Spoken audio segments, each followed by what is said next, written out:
Olá a todos, a Mocha TV está de regresso para continuarmos com os sólidos de revolução, agora com a rotação do trapézio retângulo.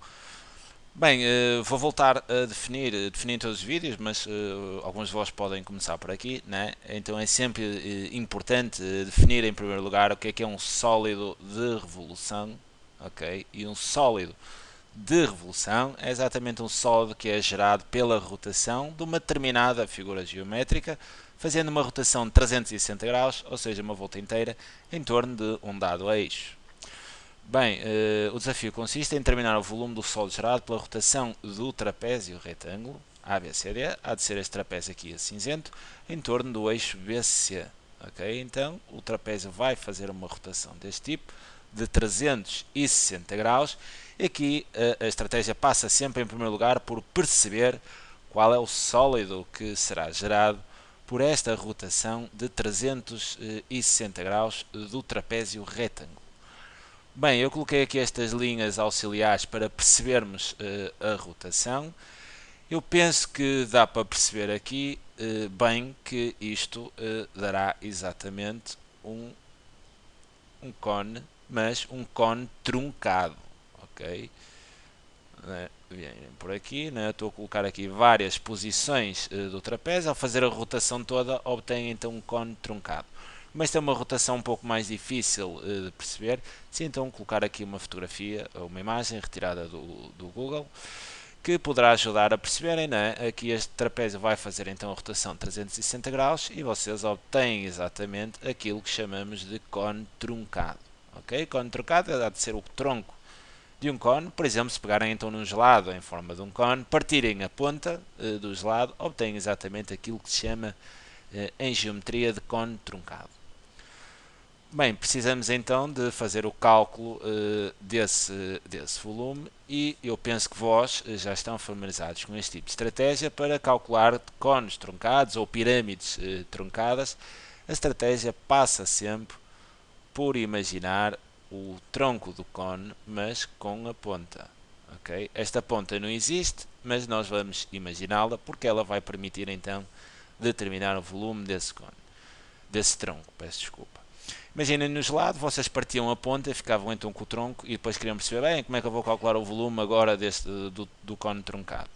A estratégia é sempre a mesma, ok? O volume então do sólido, neste caso do cone truncado, vocês fazem a diferença entre os volumes do cone maior, ou seja, do cone todo, em que a base é exatamente este círculo aqui a cor de rosa e o vértice está exatamente aqui, ou seja, vamos fazer o volume deste cone gigante e a esse volume vamos então retirar o volume do cone mais pequeno, ou seja, da ponta. Não é? Se vocês tivessem um gelado, como é que percebiam o volume do tronco? Calculavam o volume do gelado todo, do cone todo, calculavam o volume da ponta que retiraram, a diferença entre esses volumes de dois cones dá exatamente o volume do tronco. Okay? Então o volume do sólido, neste caso é do cone truncado, será o volume do cone grande, ok, vou chamar aqui grande, menos o volume do cone pequeno.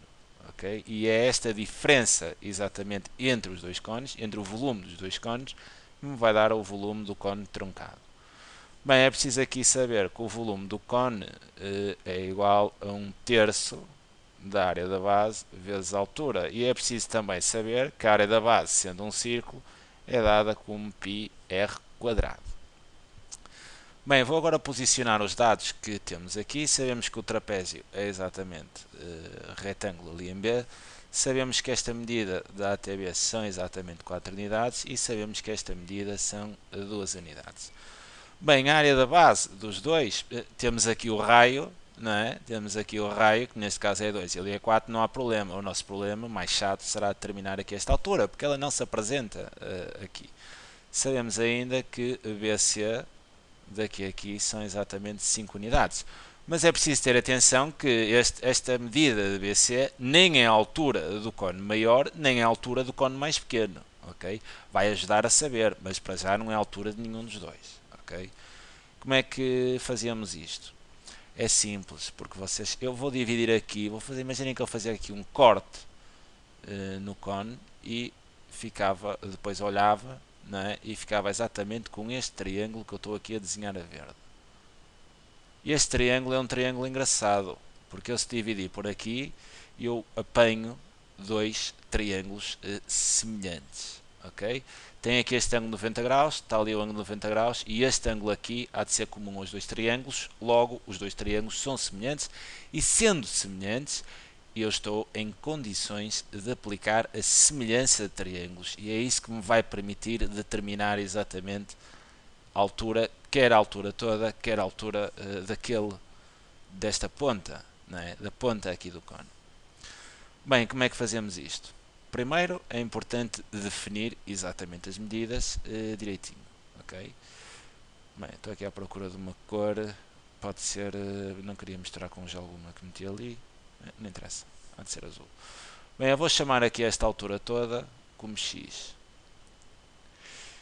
Ou seja, x será a altura deste triângulo aqui mais pequeno. Então a altura total, se eu aqui tenho 5 e ali são x, então a altura toda, penso que ninguém terá dúvidas em dizer que é 5 mais x. Há de ser este 5 mais este determinado valor de x.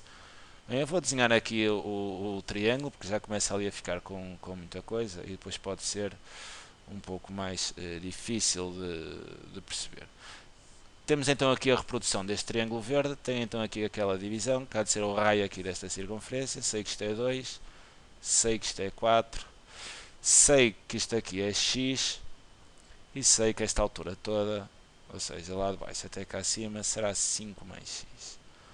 Bem, sendo assim, não é? Então eu vou agora aplicar a semelhança de triângulos, que me diz o seguinte, relativamente à semelhança, a estratégia que eu vou aplicar aqui é aquela noção de semelhança que me diz que a razão entre lados semelhantes mantém-se sempre igual.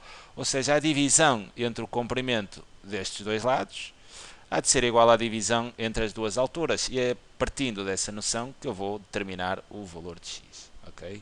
Então eu tenho que 4 meios, a razão entre estas duas bases do triângulo, será igual à razão entre as duas alturas. Reparem que se eu aqui meto o maior a dividir pelo mais pequeno, estou a falar de uma ampliação, né? Seria uma razão de ampliação, vou ter então que na segunda fração, na segunda equivalência, vou ter que continuar em cima com a altura do maior.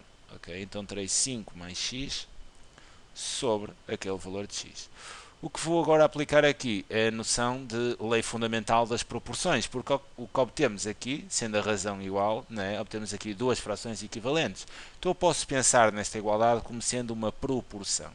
E vou aplicar aqui então a lei das proporções, que me diz que o produto entre os extremos é igual ao produto entre os meios. Okay? Então daqui digo logo que 4x, não é? 4x porquê? 4 vezes x é igual então a 2 vezes 5 mais x. Atenção a esta multiplicação aqui, como tem uma soma, terão que pensar aqui neste numerador para multiplicar entre parênteses. Okay? Então terei 2 vezes 5 mais x.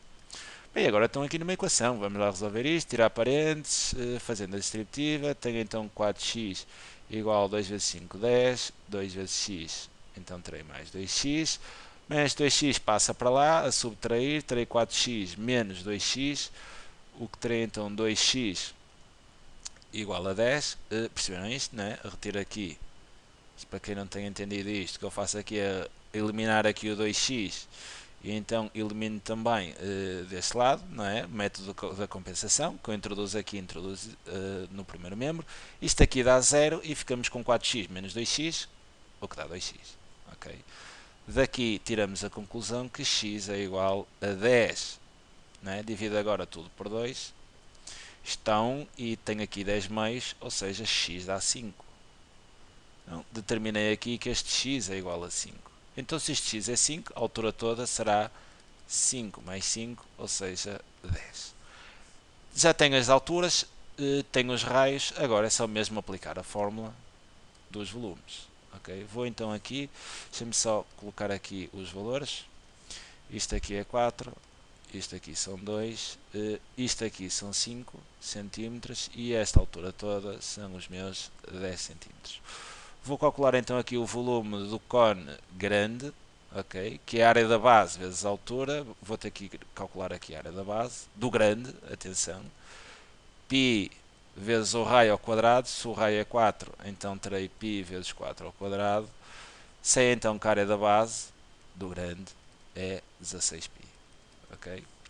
Bem, então terei aqui na forma 16π vezes a altura, e a altura do grande são 10, e depois tudo a dividir por 3, o que ainda posso dizer que o volume deste cone grande será igual a 10 vezes 16, 160, então terei 160π sobre 3 centímetros cúbicos. Ok? Tenho então aqui o volume do cone grande. Vou agora determinar o volume do cone pequeno e vou precisar então também da área da base do pequeno, que será π vezes o raio ao quadrado. Se o raio são 2 ao quadrado dá 4, então tenho que a área da base do pequeno são exatamente 4π. Bem, fazendo agora aqui o volume do cone pequeno, eu posso dizer que a área da base, que são 4π, vezes a altura, e a altura do pequeno são 5 sobre 3, tem então daqui que o volume do cone pequeno são 5 vezes 4, 20, ou seja, 20π sobre 3. Bem, então o volume do tronco, como nós sabíamos daqui, né? O volume do tronco há de ser o volume do cone grande, a diferença entre o grande e o pequeno. Então o volume do tronco será igual a 160π sobre 3 menos 20π sobre 3. Podemos daqui dizer que o volume do tronco é exatamente igual, já tenho o mesmo denominador, 160 menos 20, 140π sobre 3 centímetros cúbicos. Atenção que aqui na área centímetros quadrados, aqui centímetros quadrados, e determinei então o volume do tronco do cone. Fica então aqui a sugestão de resolução para este volume do sólido gerado então pela rotação do trapézio retângulo. É sempre um prazer enorme poder ajudar. Um grande abraço.